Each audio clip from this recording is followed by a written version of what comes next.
Doctora, buenas noches, doctor, buenas noches. En realidad, agradecer por expandir el doctor el conocimiento, la responsabilidad que tenemos con las empresas, pero quisiera ahí el doctor explicó sobre la responsabilidad con las empresas, sobre los trabajadores. En ese caso, aplicar ampliar más el tema de cuidado con los trabajadores ¿está relacionado con lo que son sistemas de seguridad en el trabajo? ¿O es que no me quedó muy claro esa parte de la ponencia del doctor? Correcto. ¿Te refieres a que tener un sistema de seguridad en el trabajo que no necesariamente es un sistema de cumplimiento normativo, eh, podría servir para la protección de la empresa? Para poder sintetizar tu pregunta.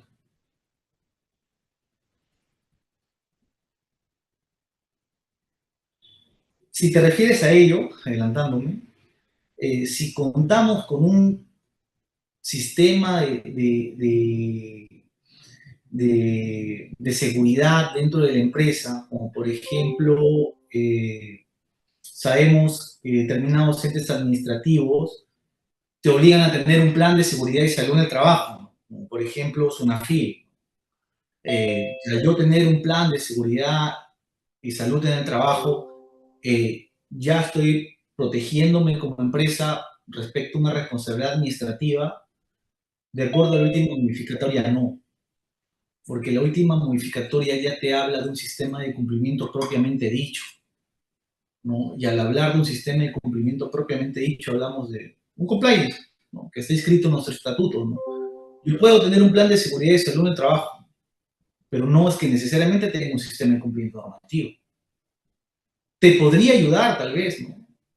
En una investigación penal, si es que me están investigando por un delito de salud y seguridad en el trabajo, y sabemos que este tipo de delitos tiene una conducta fáctica muy deliberada, muy intencionada, porque en los delitos de salud y seguridad en el trabajo establece que el empleador que deliberadamente atente contra las normas de seguridad y salud en el trabajo, que es deliberado, que es intencional, que es que yo conozco el riesgo, que mi trabajador corre peligro y aún así yo lo estoy mandando a que cometa esa labor y producto de que yo sabiendo que es riesgoso y aún así lo mando, se produce el accidente dentro de la empresa, ¿no? Puede haber tenido en ese momento un plan de seguridad y salud en el trabajo, pero no lo brinda completamente, ¿no? Lo único que le brindaría completamente para poder llevarlo, trasladarlo a la responsabilidad administrativa de las personas jurídicas es tener un sistema de cumplimiento normativo, porque ya a la fecha la norma misma lo establece.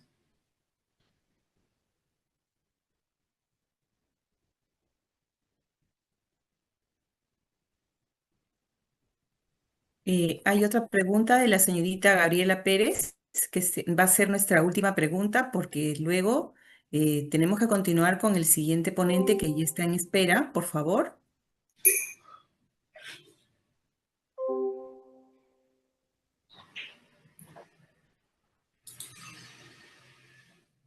¿Te escuchamos, Gabriela?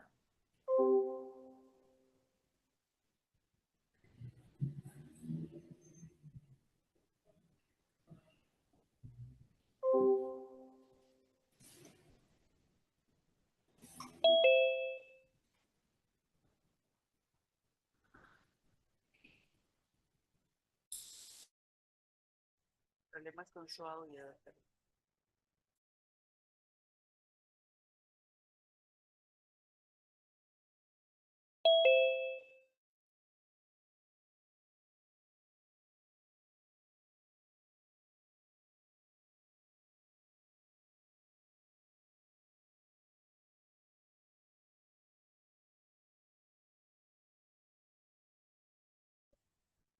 A ver, la alumna está poniendo acá su pregunta en el chat. Dice, la pregunta era si el cumplimiento del sistema normativo se puede integrar a las entidades públicas para evitar la corrupción.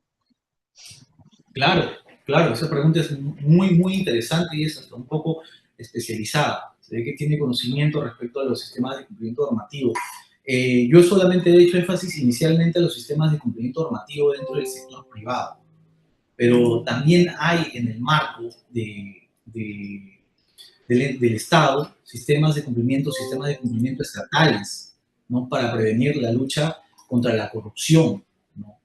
La diferencia es que estos sistemas de cumplimiento normativo del marco estatal tienen una regulación especial que lo hace el mismo Estado, ¿no? Para adelantarme yo, que es un temita más profundo, esto ya va relacionado con los órganos de control que tiene cada municipalidad, cada gobierno regional al realizar determinadas auditorías, aquellas obras que podrían encontrarse finalizadas, que lo hacen en marco de los sistemas de cumplimiento normativos estatales relacionados a la lucha contra la corrupción. Finalmente, hay una pregunta que no podemos dejar de lado, que es la pregunta que ha escrito en el chat también el doctor Matienzo, nuestro director nacional, respecto a si el sistema de compliance operando en la empresa exoneraría la facultad de que el Ministerio Público pueda ejercer la acción penal. Allí debemos tener en cuenta que, como se ha partido inicialmente, el Ministerio Público nunca va a poder tener acción penal respecto a una empresa porque no hay responsabilidad penal en el Perú. Hay responsabilidad administrativa. La actuación del Ministerio Público se limita al marco penal. Lo que sí es, hemos hecho énfasis que dentro de la misma ley 31.740, el tener un sistema de cumplimiento normativo va a ayudar muchísimo o ya exime a la misma empresa respecto a la responsabilidad administrativa que nace de la responsabilidad penal dentro del proceso penal, donde la empresa ha sido incorporada administrativamente, bajo las consecuencias accesorias establecidas en el 105 del Código Penal, ¿no? Muy agradecido, doctor, por su pregunta. Muy bien, muchas gracias, doctor Barba. Vamos a pasar ahora a la entrega del certificado de parte de la nuestra coordinadora, la doctora Juliana Tirado, para nuestro ponente que acaba de concluir su participación. Muchas gracias, doctora Ariana, y ratifico todas tus palabras. Me siento muy orgullosa y muy honrada de ver a un egresado dominar tan bien este tema, expresarlo con tanta claridad, ¿no? Ver el producto académico de nuestra universidad realmente me reconforta. Te agradezco mucho, Carlos André, que hayas aceptado mi invitación y espero que no sea la última vez que nos acompañes y te damos este diploma de reconocimiento al doctor Carlos André Barba Silva por su participación en calidad de ponente con el tema Responsabilidad Penal de la Empresa sobre las bases del compliance en la capacitación 2026-1 organizado por la Escuela de Derecho de la Facultad de Derecho y Ciencias Políticas de la Universidad César Vallejo, realizado el día 23 de junio del 2026. Muchísimas gracias. Muy amable, doctora. Muy amable con todos los alumnos. Permiso, pero haya sido de mucha utilidad. Vamos a pedirle también que por favor encienda sus cámaras para que se pueda tomar la fotografía y nos quede la evidencia de todos los asistentes junto a nuestro ponente, por favor, si fueran tan amables los estudiantes de encender sus cámaras. Me indica, doctora, para que luego podamos continuar con la presentación del siguiente ponente. Estoy esperando que encienda sus camaritas un poquito más. A ver, a los que no encienden su camarita no les vamos a dar certificación.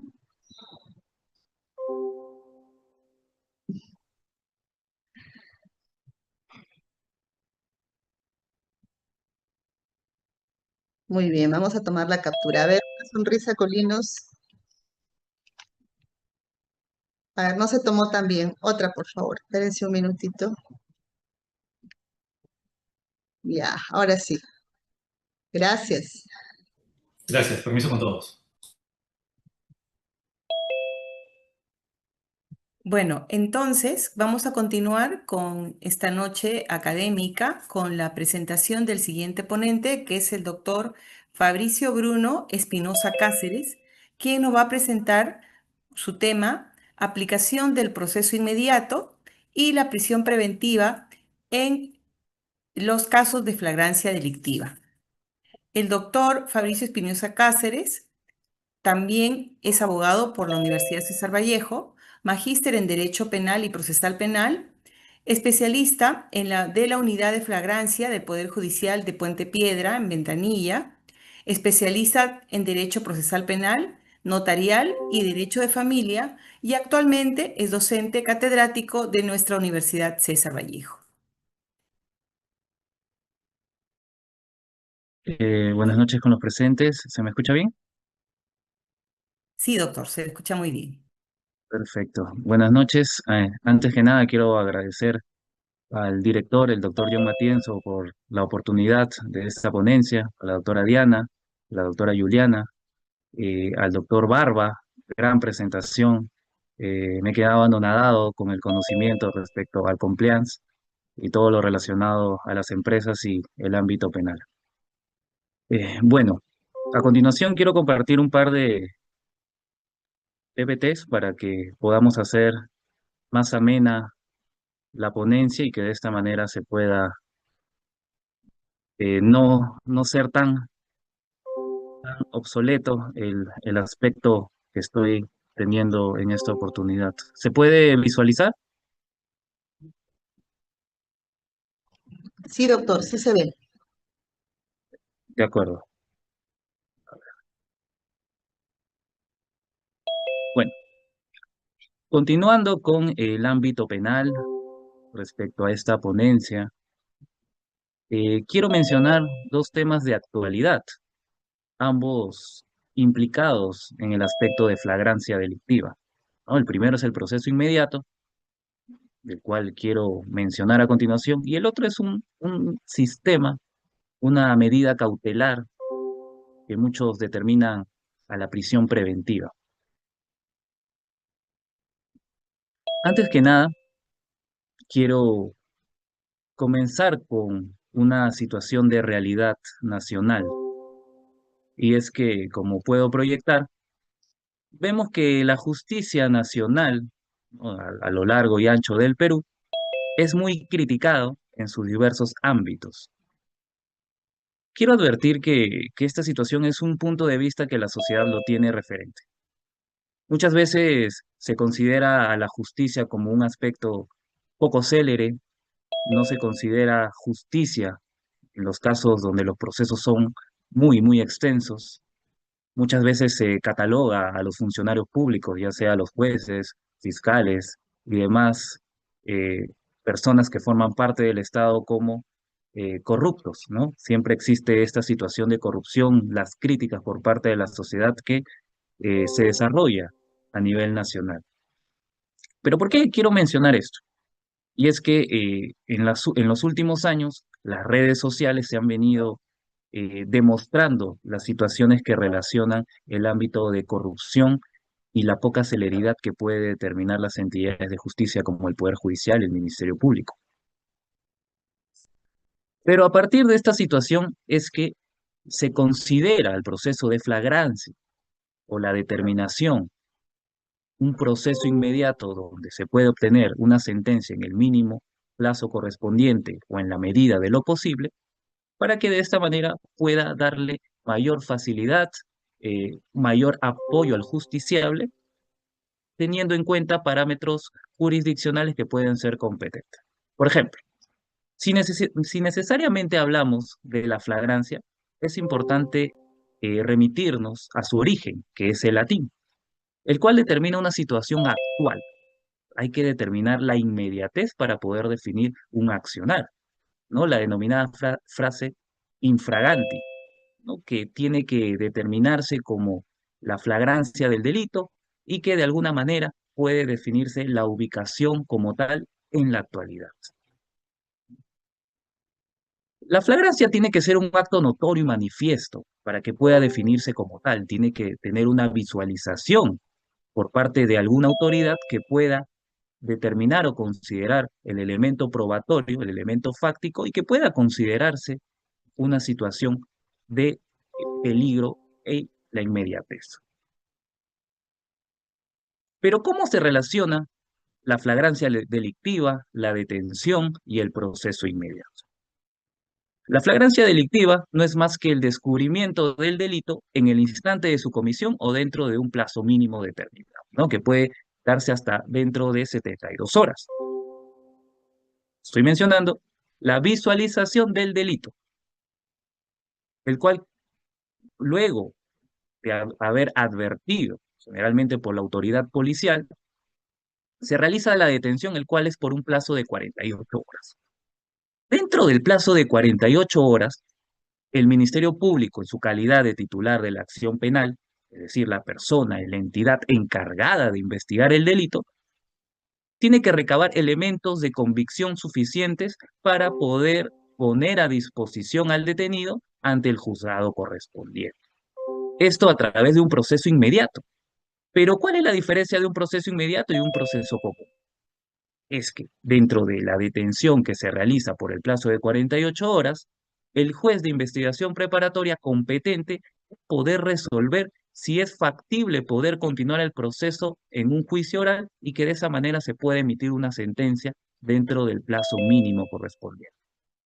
Existe jurisprudencia y un sector de la doctrina determina que posiblemente pueda hacerse en un plazo de 72 horas, ¿no? Es más, una de las promociones que nos emite el Poder Judicial en las redes sociales es que dentro de las unidades de flagrancia, a través del proceso inmediato, puede llegarse a una sentencia dentro de las 72 horas, que es una diferenciación que puede existir en relación a los procesos comunes que existían años atrás y que muchas veces no encontraban justicia determinante.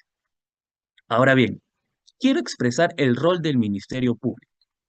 El Ministerio Público, como ya había mencionado, es titular de la acción penal, el encargado de poder determinar el delito, poder realizar las investigaciones y poder probar si es que efectivamente la persona que se encuentra detenida es sujeto activo de la acción.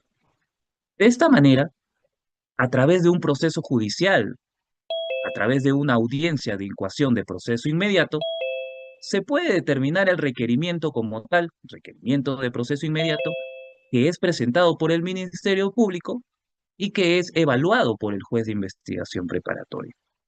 Doctor, ¿solo participa el Ministerio Público y el Poder Judicial? No.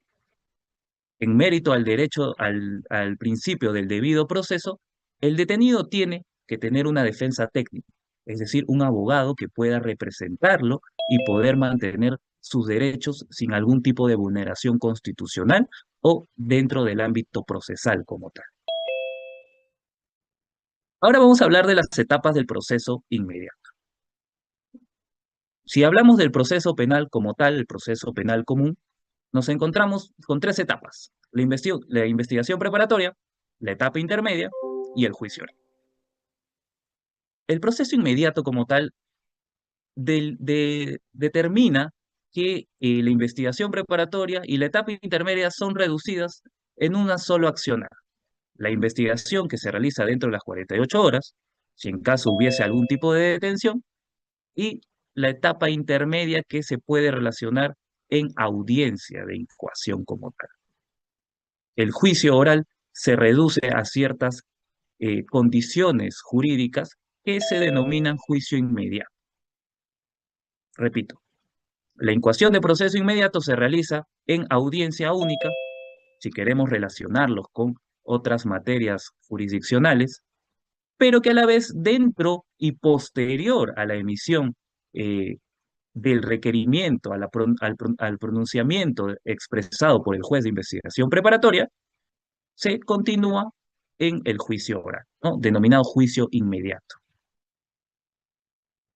Ahora bien, dentro de la audiencia de incoación del proceso inmediato se suscitan diversas acciones, ¿no? Para empezar, la audiencia, una vez instalada, y digo instalada, tiene que contar con la totalidad de sujetos procesales o, en su defecto, con una debida notificación. Basta con la presencia del juez, el Ministerio Público y la defensa técnica para poder instalar la audiencia de incoación de proceso inmediato. Doctor, pero ¿es necesaria la presencia del detenido o en todo caso del imputado? En los casos de detención es indispensable la presencia del detenido toda vez que la autoridad jurisdiccional se encuentra con la cercanía y la inmediatez para poder eh, presentarlo en audiencia. Y en los casos en los que no se encuentra detenido, se puede realizar a través del aplicativo Google Meet, como lo estamos realizando el día de hoy, o a través de una plataforma virtual. El actor civil. ¿Quién es el actor civil? Tenemos al juez de investigación preparatoria, al Ministerio Público, a la defensa técnica, ¿no? Personas indispensables para la realización de la audiencia. Pero cuando nos enfocamos, cuando nos preguntamos por el actor civil, ¿quién vendría a realizar? ¿Quién vendría a formar parte de esa condición? Podría ser el agraviado, la persona afectada, que una vez constituido en mérito al artículo 100, 101 y 102 del Código Procesal Penal, se presenta antes de la audiencia de incoación de proceso inmediato, oraliza su pretensión en audiencia y es más, puede ser constituido, y ya lo determina la jurisprudencia, hasta antes de la instalación de la audiencia de juicio inmediato. Todo ese tiempo tiene la parte agraviada para poder solicitar constitución en actor civil. Pero ¿en qué consiste el actor civil? El actor civil determina el monto apreciado con aspecto de reparación civil hacia la parte perjudicada. Si es que estamos ante un delito contra el patrimonio, necesariamente tenemos que ubicar a la parte agraviada por los daños que se vayan a suscitar. El daño moral, el lucro cesante, el daño emergente y todos los aspectos que puedan situarse en dichas condiciones, ¿no? A fin que de alguna manera la sentencia pueda ser factible para este sujeto procesal. Ahora bien, una vez instalada la audiencia de incoación de proceso inmediato y advertido los sujetos procesales antes mencionados, si es que estamos ante un delito donde no existe una afectación excesiva o extensa, se puede llegar a un acuerdo denominado principio de oportunidad. ¿Qué es el principio de oportunidad, doctor?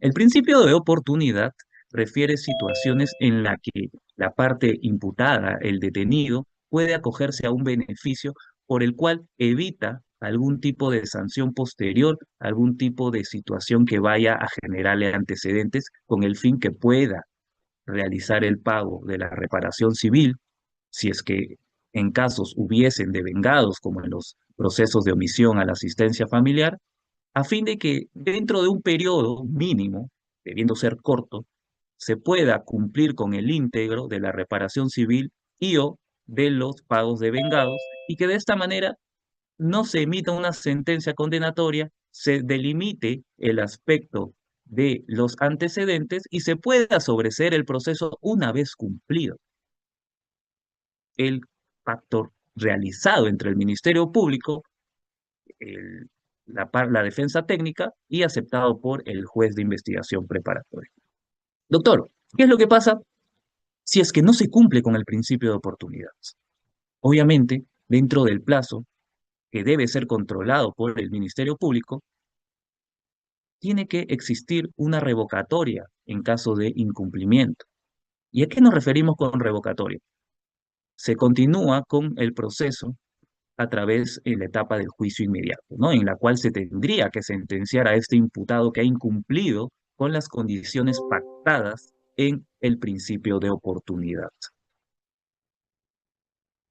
Otras de las medidas para poder concluir con el proceso inmediato es la terminación anticipada, ¿no? El artículo 468 del Código Procesal Penal determina este beneficio premial, pero a diferencia del principio de oportunidad, esto sí es considerado una sentencia, ¿no? La sentencia de terminación anticipada, por el cual sí va a generar antecedentes, pero permite al imputado en un tiempo más extenso que pueda cumplir el íntegro de las reglas de conductas emitidas en la sentencia, ¿no? Las cuales pueden ser el pago de reparación civil, no ausentarse del lugar donde reside habitualmente, no acudir a lugares de dudosa procedencia y otras situaciones como puedan darse.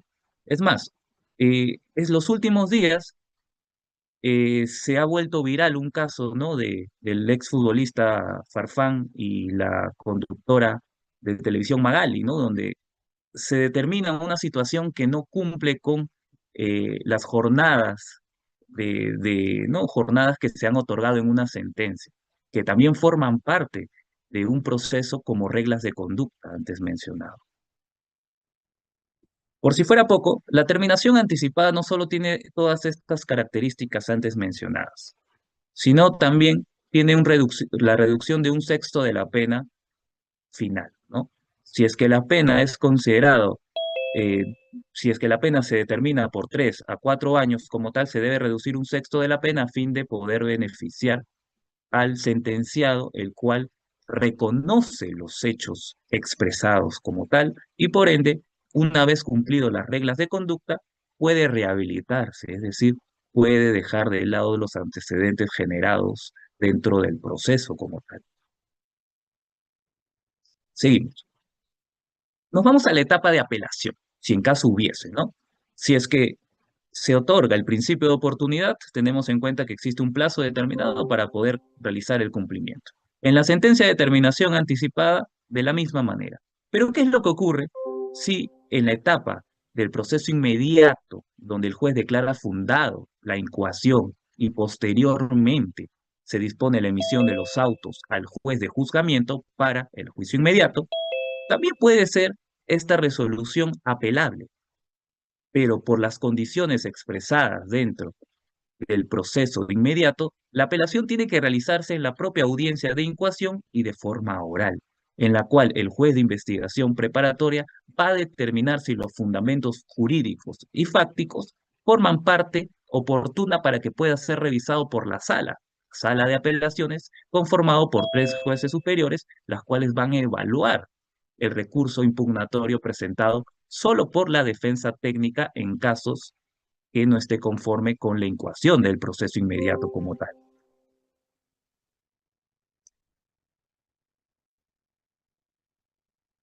Vamos a hablar de la desaprobación de la terminación anticipada, ¿no? Hace un instante había mencionado que la terminación anticipada es un beneficio premial conformado por el Ministerio Público, la defensa técnica y su patrocinado, es decir, el imputado y o detenido.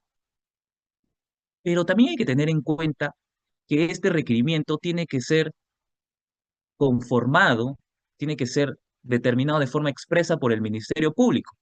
Claro, existe una aceptación por parte del imputado y su defensa técnica, pero tiene que cumplir con todos los parámetros establecidos por el código y ello tiene que tener un control. ¿Quién realiza el control del requerimiento de terminación anticipada? Pues el juez de investigación preparatoria va a determinar si cumple con todos los parámetros establecidos por la norma a fin de poder determinar y emitir la sentencia correspondiente.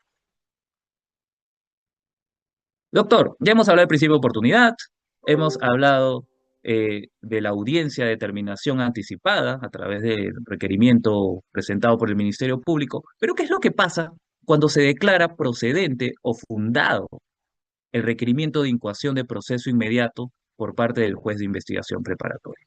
Si es que no hay oposición, es decir, no hay recurso de apelación en el instante, no se llega a un acuerdo de terminación anticipada o no podemos llegar a un principio de oportunidad, se continúa con el proceso como tal. Ya nos encontramos ante el juez de juzgamiento, conocido en el mundo del derecho peruano como el juez unipersonal, quien hace las veces del juicio oral.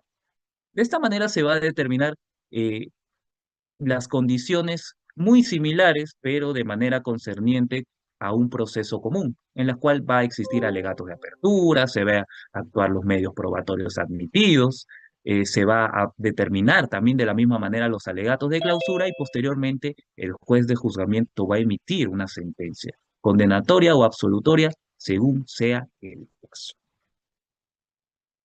Ahora bien, doctor, ¿pero qué es lo que pasa si luego de haber culminado la etapa de incoación de proceso inmediato, en el cual el imputado, el detenido, no se acoge a una terminación anticipada, es decir, no reconoce los hechos, en la etapa de juicio oral puede arrepentirse y poder aceptar que cometió el delito? es que efectivamente, en la etapa de juzgamiento tenemos a una figura muy similar a la terminación anticipada, pero en esta etapa se conoce como la conclusión anticipada, la cual, a diferencia de la terminación, tiene la reducción de un séptimo de la pena total.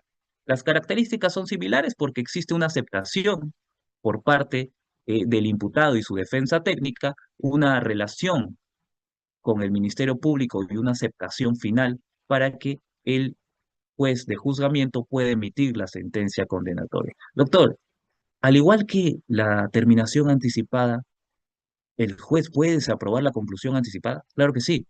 Siempre un requerimiento fiscal tiene que formar parte de todos los parámetros establecidos por la norma a fin de ser postulado ante el juez correspondiente, el cual va a ser encargado de evaluarlo y aceptarlo finalmente.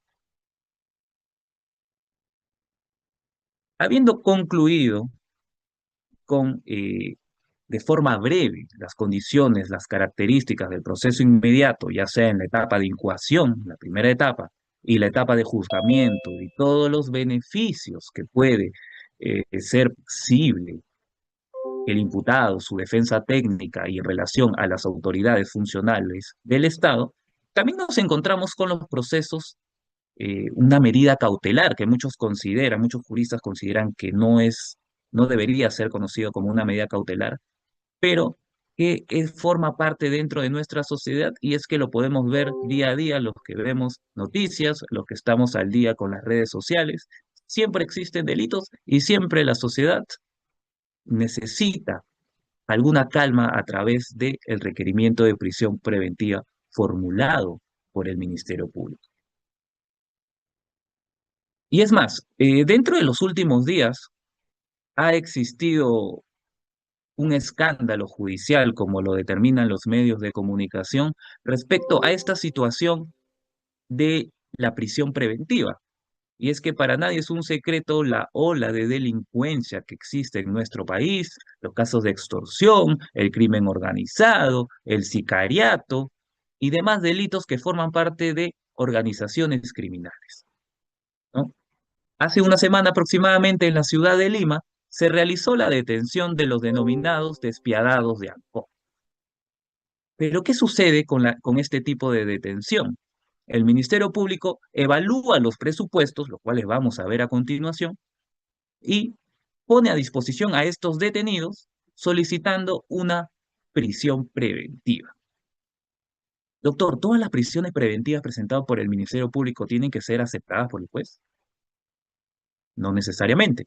Y es que existen diversos factores, y es que el juez, ¿no?, el cual estamos visualizando en la presente PPT, declaró infundado el requerimiento de prisión preventiva solicitado por el representante del Ministerio Público, a lo que se convirtió en un escándalo porque los medios de comunicación estuvieron de manera constante informando respecto a este caso. Doctor, entonces, ¿podemos determinar un acto de corrupción? A simple vista, puede determinarse un acto de corrupción, ¿no? Personas implicadas en delitos de crimen organizado que son puestos a disposición de la autoridad judicial y que son dejados en libertad en un plazo de 48 horas o más, dependiendo el delito, siempre va a ser materia de discusión. Pero nosotros como abogados, como estudiantes de derecho, tenemos que ir más allá de la simple información que nos brindan los medios de comunicación. Ojo, con eso no quiero decir que no haya habido algún aspecto de corrupción. Yo desconozco del tema como tal, pero quiero enfocarme en la evaluación que tiene que tener un jurista más allá de solo lo que informen los medios de comunicación. Claro, cabe la posibilidad de que pueda ser un acto de corrupción, pero que a la vez también hay que determinar si los presupuestos que forman parte eh, de la conformidad para poder presentar una prisión preventiva sean los establecidos por la norma y que puedan ser requeridos de manera óptima con los fundamentos oportunos por parte del Ministerio Público y estos deben ser evaluados considerablemente por el juez de investigación preparatoria, ¿no? Por un lado tenemos la posible deficiencia que puede tener el requerimiento fiscal y por otra parte tenemos la posibilidad de algún acto de corrupción que no es ajena a la sociedad en la que vivimos y por el cual nos hemos vuelto famosos a nivel mundial. Vamos a seguir. ¿Qué es la prisión preventiva? La prisión preventiva es una medida de coerción personal, en la cual priva de su libertad a una persona durante el tiempo que dure el proceso a fin de evitar circunstancias que puedan afectar el correcto desenvolvimiento del proceso como tal. Doctor, ¿es una medida anticipada? ¿Una sentencia anticipada? Algunos juristas, algún sector de la doctrina considera que sí, pero ¿qué es lo que pasa si es que finalmente tenemos una sentencia absolutoria? ¿Cómo puede restituirse a la afectación que puede perjudicar a la persona que forma parte de una prisión preventiva post esta sentencia que finalmente termina siendo absolutoria? ¿No? Por ello hay que utilizar esta medida de coerción personal como última ratio y que pueda ser factible solo con la finalidad de no perjudicar al proceso como tal. Ahora bien, el código determina la prisión preventiva en su artículo 268, ¿no? El Código Procesal Penal, el cual determina los presupuestos como tal. El primero es que existan graves y fundados elementos de convicción. ¿Qué son los graves y fundados elementos de convicción, doctor? Que se pueda determinar a simple vista, a través de la investigación, la existencia del delito, que sea un delito grave y que por tal razón amerite la sanción dentro de un establecimiento penitenciario a lo largo del proceso a fin de no perjudicar u obstaculizar el proceso como tal. Ahora bien, siguiendo con los presupuestos, el segundo podemos encontrar que la pena privativa de libertad tiene que superar los 5 años. La prisión preventiva no amerita en los casos, en los delitos que la pena es inferior a los 5 años, ¿no? Por ende hay que tener en cuenta la gravedad, la ferocidad de la situación para poder formar parte o requerir esta medida de coerción. Y finalmente tenemos al peligro procesal. El peligro procesal se subdivide en dos.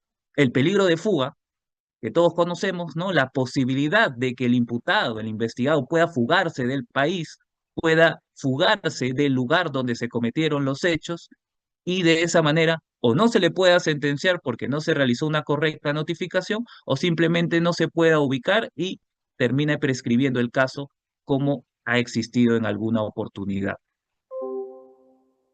El otro aspecto del peligro procesal tenemos a la obstaculización de las medidas. ¿Qué es la obstaculización?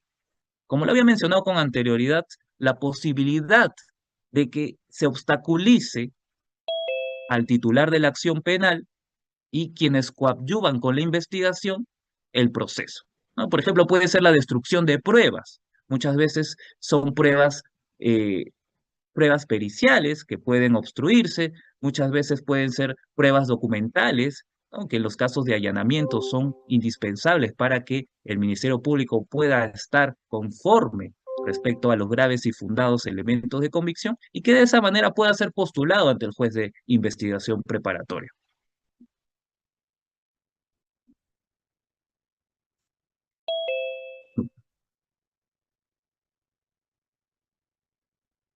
Ahora bien, para culminar, quiero hablar del artículo 272 del Código Procesal Penal, el cual establece los plazos de duración. 9 meses se puede considerar, ¿no? En los procesos comunes, ¿no? Hasta un máximo de 9 meses. Dentro de ese plazo, el Ministerio Público tiene que culminar con la investigación preparatoria en los casos de procesos comunes y que se pueda determinar la etapa intermedia para que posteriormente pueda emitirse una sentencia correspondiente.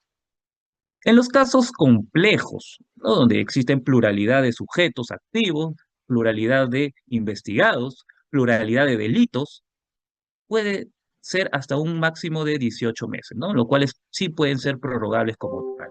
Y finalmente, en los casos de crimen organizado, como el que antes hemos mencionado, puede tener una duración hasta de 36 meses por la complejidad, ¿no? La complejidad del plazo para que el fiscal pueda investigar, la complejidad para que el juez correspondiente pueda emitir la resolución que sea pertinente según la etapa. Bueno, sin más que decir, he culminado. Quiero agradecer a todos los presentes respecto a este tema, que es un tema de actualidad, flagrancia delictiva es un tema moderno que podemos ver a diario en las noticias. En la actualidad se están creando diversas unidades de flagrancia a nivel nacional, con lo cual el objetivo de la justicia es poder reducir los plazos procesales y que de esa manera pueda encontrarse justicia para los agraviados, los justiciables y los usuarios que requieran como tal. Muchas gracias. Muchas gracias, doctor Espinosa. También pedimos a los asistentes si tienen algunas preguntas para que puedan eh, autorizarse.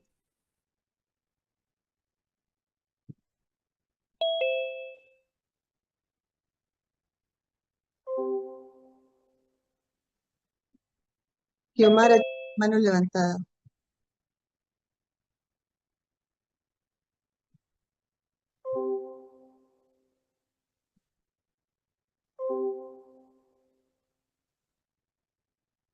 Buenas noches con todos los presentes. Profesora Juliana, buenas noches, de la sede de Trujillo. Quiero hacer una pregunta de ¿cuáles serían los tres requisitos establecidos en el artículo 268 del CPP para dictar prisión preventiva?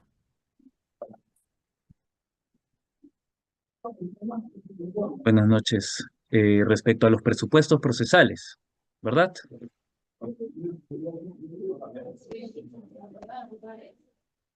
Si nos enfocamos a los presupuestos que son postulados por el Ministerio Público, tenemos a los graves y fundados elementos de convicción, es decir, poder identificar la gravedad del delito, que la pena supere los 5 años, ¿no? Según lo establecido en el Código Penal, y tenemos al peligro procesal subdividido en el peligro de fuga, es decir, que el imputado pueda fugarse del país o de la ciudad donde se cometió el delito, y la obstaculización de la medida, ¿no? Que se pueda obstaculizar el desenvolvimiento y la investigación fiscal. Muchas gracias, doctor.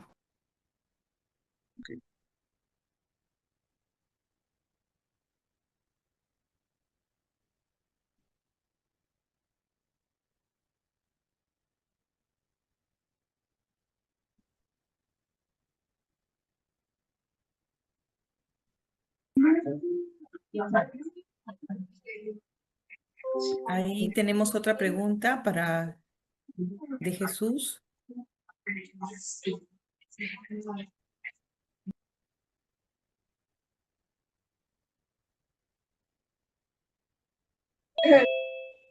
Buenas noches, doctor, y a todos los presentes.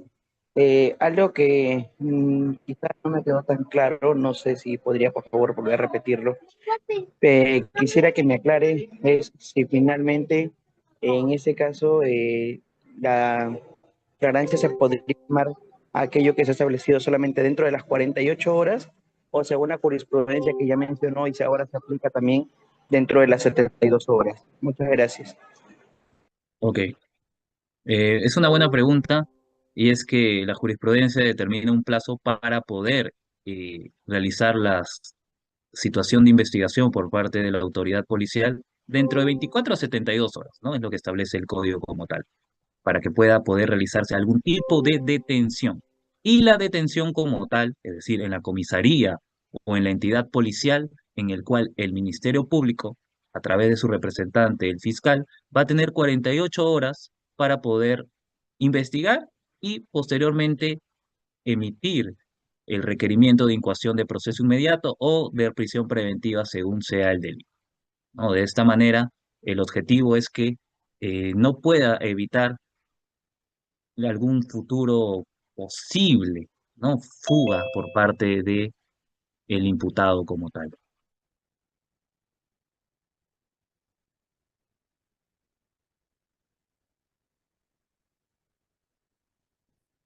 Tenemos a la última participante, Ariana Leiva, por favor, su pregunta.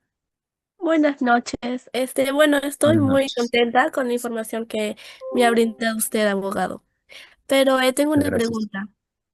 Eh, por ejemplo, si se amplía el plazo de flagrancia y luego se amplía el plazo de, prisión preventiva en el mismo proceso, ¿en dónde traza el límite para no convertir la medida cautelar en una pena anticipada? Por ejemplo, no sé si me pueda citar acuerdos plenarios o relevantes. A ver, es una buena pregunta y vamos a comenzar con el proceso inmediato. Vamos a ponernos en un delito de robo agravado. El delito de robo agravado tiene una pena entre 12 a 20 años aproximadamente, según sea la dificultad. Vamos a determinar la identificación, ¿no? El efectivo policial puede advertir el ilícito e inmediatamente detiene al sujeto activo, para que dentro del plazo de 48 horas el Ministerio Público investigue y pueda poner a disposición del Poder Judicial, a través de un proceso inmediato y una prisión preventiva. Al ser un delito común, el plazo de prisión preventiva es de 9 meses. 9 meses, los cuales deberían ser suficientes para que antes del culmino se emita una sentencia, al menos en los casos de prisión, en los casos de proceso inmediato. Si estamos ante un proceso común, el cual tiene las 3 etapas: investigación preparatoria, etapa intermedia y el juicio oral, necesariamente debe cuajar dentro de ese plazo determinado la investigación, que tiene un máximo de 120 días, que posteriormente se tiene que discutir el saneamiento procesal en la etapa intermedia y tiene que existir una sentencia en la etapa de juicio oral. Todo tiene que abarcar dentro de los 9 meses. Doctor, ¿pero qué es lo que pasa si está a punto de vencer el plazo y aún nos encontramos en la etapa intermedia?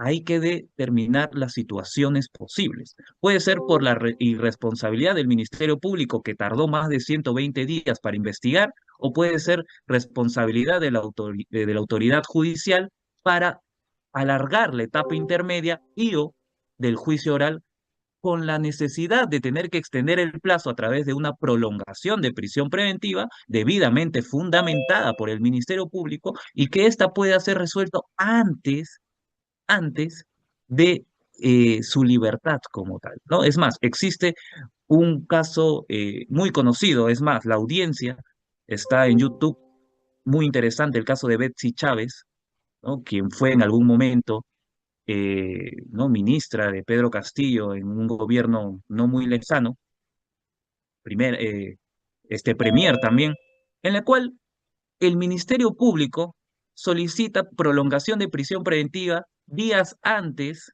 de que se venza la prisión preventiva como tal, y con la cual Dime, te el escucho. juez de investigación preparatoria cita audiencia No, con fecha posterior al vencimiento de la prisión preventiva, vulnerando derechos constitucionales, terminando finalmente en el Tribunal Constitucional por vulneraciones que puedan situarse básicamente con aspecto constitucional. Y ahora bien, si es necesario alguna jurisprudencia, algún acuerdo plenario, con la debida motivación, porque es importante que las autoridades, que el Poder Judicial, el juez encargado, pueda fundamentar lo pronunciado, la resolución emitida. Nos vamos a la casación 626-2013 de Moquegua, que es indispensable en todas las sentencias de materia penal, por la necesidad que se debe tener, la obligatoriedad que debe tener la autoridad jurisdiccional al instante de motivar sus resoluciones judiciales, y que de esa manera pueda tener conformidad por la totalidad de sujetos procesales, ¿no? Es una sentencia casatoria muy importante y muy conocida a nivel nacional también. Gracias. A usted, doctora. Agradecemos la participación del doctor Fabricio Espinosa, y procede la doctora Juliana a entregar el certificado por su intervención. Muchísimas gracias, doctor Fabricio Espinosa. Su ponencia ha sido también muy clara, muy didáctica, se nota el manejo del tema, lo ha hecho transparente, lo ha hecho fácil, los alumnos han estado bastante animados y agradezco mucho el pedido que me hizo el decano, el doctor Aníbal Quiroga León y el doctor John Matienzo, de hacer esta colaboración Trujillo-Lima. Creo que no debe ser la única experiencia, sino que seguir haciendo este tipo de participaciones para que nuestros alumnos puedan inspirarse, puedan motivarse y ver que luego de la formación académica todas las habilidades que pueden conseguir y un futuro exitoso y prometedor. En ese sentido, le damos un diploma de reconocimiento al doctor Fabricio Bruno Espinosa Cáceres por su participación en calidad de ponente con el tema aplicación del proceso inmediato y la prisión preventiva en casos de flagrancia delictiva en la capacitación 2026-1 organizado por la Escuela de Derecho de la Facultad de Derecho y Ciencias Políticas de la Universidad César Valleja, realizado el 23 de junio del 2026. Muchísimas gracias, doctor. Agradecido. Muchas gracias, doctor. Y definitivamente los temas elegidos han sido muy interesantes. Se nota el interés de los estudiantes y que quedan pendientes preguntas por resolver. Finalmente, las palabras de nuestra coordinadora, la doctora Juliana Tirado García, para concluir nuestra actividad y sus cámaras encendidas posteriormente para la fotografía que corresponde. Cusita linda, ayúdame con las fotos, por favor. Muy bien, estoy muy satisfecha por el resultado de esta actividad. Ha habido mucho trabajo tras bambalinas. Agradezco mucho al personal administrativo, al personal docente, al doctor John Matienzo, a Ana Paula, a nuestro decano, a los ponentes, ¿no? Por su participación, por su entrega, por los temas que están ahorita en palestra, que generan bastante debate, generan bastante interés y que es muy bueno que nuestros alumnos puedan escuchar, ¿no? Otros ponentes, además de sus docentes, para que puedan complementar su educación, para que puedan motivarse, para que sigan estudiando y esforzándose y prometemos, ¿no? Acá hacer eventos así para que nos podamos, todas las sedes de repente poder reunirnos y hacer un evento así, ¿no? Cada cierto tiempo para tener una, digo yo, una base, podría ser de datos de todos nuestros alumnos para hacer estos eventos académicos un poco más seguidos, ¿no? Dado que con el Zoom y la virtualidad nos permite crear estos espacios donde es mucho más amigable poder juntarlos, ¿no? Porque cuando hacemos eventos presenciales, a veces no pueden venir, se les cruzan otras actividades, entonces yo creo que esto es una buena salida para poder tener a nuestros alumnos interesados en su carrera y amar el derecho como lo amamos nosotros. Muchísimas gracias y doy por clausurado este evento. Muchas gracias, doctor John, doctora Madeleine, y a todos los que han estado tras bambalinas para que este evento sea un éxito.